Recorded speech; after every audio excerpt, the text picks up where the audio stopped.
no child, when they're struggling with life's challenges, they should not find themselves at a place where there's no help, where there is no avenue, there's no place of support. I am Dr. Philip Ray, Executive Director of Adolescent Counseling Services, a nonprofit organization providing support services to youth and their family members. We can provide counseling services in 8 different languages. We also attract and hire interns, clinicians that reflect the community that we serve. So the first way Adolescent Counseling Services impacts our community is through comprehensive support, direct services to youth and family members in our communities.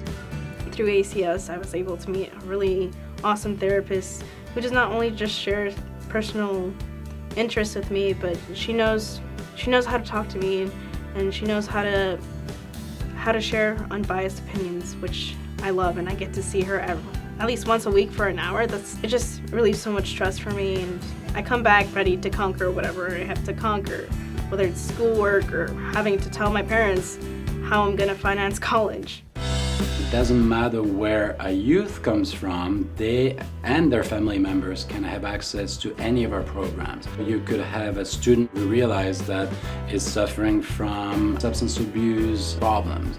That student can be directly referred to our substance abuse treatment program. I just don't know what to do. Like, how do I change my life from here? And I show up to ACS and they're like, here's how you change your life. You come to this and like, we'll help you through it. Like, we'll guide you every step of the way. And without that structure, I don't think I would have been able to start changing on my own, because I was like lost and didn't know what to do. And so they provided me with like a structure and a positive environment to start changing and to try to explore my new sober self. We treat the family as a whole rather than just concentrating on the individual. When Raiden started coming to group, I started seeing him be more relaxed, a bit more confident, more sure of his place in the world, and overall really a happier person with himself and with all of the rest of us. Through our contact with ACS, we've learned, I think, a fair amount about the LGBTQ community. Its existence, what it meant. I really did not understand what it meant not to be on the gender binary. Raiden was inspired through his experience with the youth group in Mountain View to want to volunteer, to tell his story, to talk with other young people, to help teach teachers to make school a safer place for everybody, especially the LGBTQ community members. The second way that Adolescent Counseling Services impacts the community is through our education program, where we educate individuals and let them know about the latest trends in both the clinical field of what's going on with teens, as well as latest trends in substance abuse, what's really going on out there in terms of mental health, what are teens suffering or dealing with nowadays.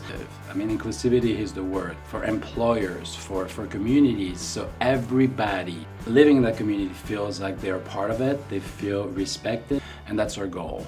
The third way that Adolescent Counseling Services impacts the community is through building safe, accepting communities. So our outlet program is a unique program. It provides support for LGBTQ youth. I discovered that I am transgender at the age of 14, living in Alabama. I went to a really small high school and I was somewhat bullied for a while. And this past summer I moved to the Bay Area and I made a lot of new friends, and some of my friends told me that I should come to the outlet support groups, and since I've been attending, I've made new friends. I really love all of the outlet staff because they talk individually with you if you need the support, and I really love that about them. It's been the best experience of my life so far. I'm sure that by this point in your training, you've definitely come up. In order for us to work with our communities and decrease the stigma, we need more staff. So each year, Adolescent Counseling Services trains up to 60 clinicians, clinical interns, who then will become the clinicians of the future. Without ACS, I wouldn't probably be able to conquer my self-harming issues or learn, how to not take drugs. I wanted to thank ACS for helping me bridge my family back together and like try to figure out my life. I started coming in every week and like talk to the kids about my experience with ACS and like my transition out of ACS and like the person I'd become, like a person I actually really like, and bring support to them. It's such a warm, welcoming place. Anybody who's questioning whether they should go should totally go. What will the community look like after being impacted by our programs? A community that's free of stigma, a community that's free of having to question oneself because you're unsure of where to go, who to talk to when you're suffering or when you're not feeling good. A community where everybody's accepted for who they are and who they love and who they want to be. So generous donors like yourself are the key to a better community and a greater organization.